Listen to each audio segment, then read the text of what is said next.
గోల్కొండపై వరుస వివాదాలు కలకలం రేపుతున్నాయి. ప్రసాదంలో కల్తీ నెయ్యి, వైకుంఠ ద్వార దర్శనం టికెట్ల జారీ సందర్భంగా తొక్కిసలాట, శ్రీవారి ఆలయంపై నుంచి విమానాల రాకపోకలు, ఇలా ఒకటేమిటి కాంట్రవర్సీలకు కేర్ ఆఫ్ గా తిరుమల నిలుస్తోంది. తాజాగా పాప వినాశనం కేంద్రంగా మరో వివాదం మొదలైంది. పాప వినాశనం డ్యామ్ లో బోటింగ్ అటు టీటీడీని ఇటు ఫారెస్ట్ అధికారులను వివాదాల్లోకి నెట్టింది. అసలు పాప వినాశనంలో ఫారెస్ట్ అధికారులు బోటింగ్ ఎందుకు నిర్వహించారు? టీటీడీ అధికారులు ఏం చెబుతున్నారు? Let's watch this story.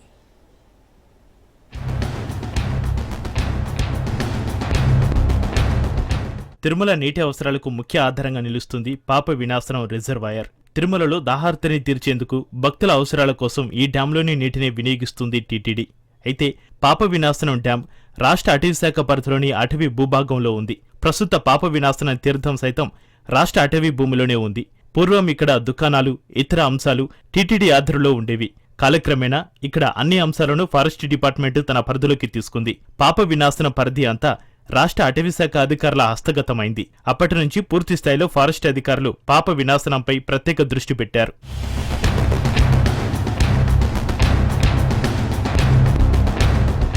వన్యప్రాణుల సంరక్షణ, అరుదైన వృక్ష సంపద పరిరక్షణపై అటవీశాఖ అధికారులు అనేక కార్యక్రమాలు చేపడుతూ వచ్చారు. ఇందుకు టీటీడీ సైతం సహకారం అందిస్తూ వచ్చింది. పరస్పర సహకారంతో పాప వినాశనం ప్రాంతంలో అటు టీటీడీ ఇటు ఫీల్డ్ అధికారులు పర్యవేక్షిస్తూ వస్తున్నారు. ఈ క్రమంలోనే పాప వినాశనం డ్యాంలో అటవీ అధికారులు బోటింగ్ నిర్వహించారు. సెక్యూరిటీ ఆడిట్ కోసం Indian water sports Olympic rescue టీంతో ఆడిట్ నిర్వహణ చేపట్టారు. ఎర్రచందనం స్మగ్లింగ్, అగ్ని ప్రమాదాల నివారణకు సెక్యూరిటీ ఆడిటింగ్ చేపట్టారు.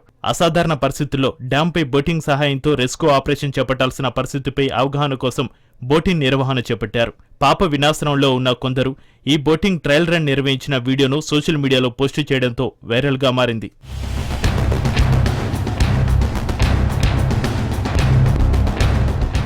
బోటింగ్ అంశం వివాదం కావడంతో టీటీడీ వివరణ ఇచ్చింది. పాప వినాశనం డ్యాంలో బోటింగ్పై జిల్లా అటవీ అధికారి స్పష్టత ఇచ్చారని, పాప వినాశనం డ్యాం చుట్టూ పడవలతో తనిఖీలు జరిగాయని తెలిపింది. పాప వినాశన డ్యాంలో చట్ట వ్యతిరేక కార్యకలాపాలు జరుగుతున్నట్లు సమాచారం రావడంతో తనిఖీ చేయడానికి ఈ పడవలను ఉపయోగించామని అటవీశాఖ అధికారులు పేర్కొన్నట్లుగా టీటీడీ తెలిపింది.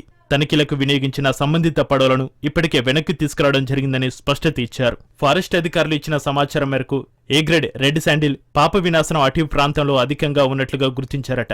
వాటిని నరికేందుకు ఇప్పటికే 100 మందికి పైగా కూలీలు పాప వినాశనం నుంచి అటవీ ప్రాంతంలోకి వెళ్లినట్లుగా సమాచారం రావడంతో ఈ కుంబింగ్ చేపట్టారట.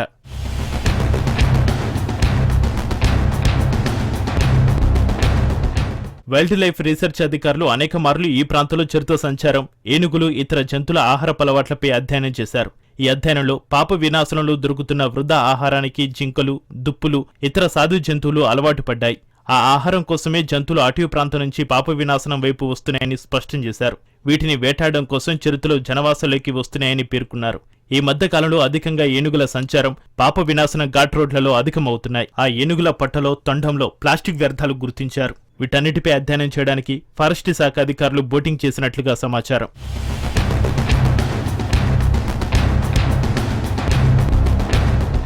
పాప వినాశనంలో తిష్టవేసిన కొందరు అనధికార వ్యక్తులు ఫారెస్ట్ డిపార్ట్మెంట్పై బురద జల్లే ప్రయత్నాలు చేస్తున్నారట. అక్రమంగా ఉన్నవారిని తొలగించేందుకు టీటీడీ, ఫారెస్ట్ అధికారులు చేస్తున్న ప్రయత్నాలను అడ్డుకునేందుకు సోషల్ మీడియాలో దుష్ప్రచారం చేస్తున్నట్లుగా సమాచారం. ఇదే అంశంపై టీటీడీ సైతం సీఎంఓకు ఫిర్యాదు చేసినట్లుగా తెలుస్తోంది.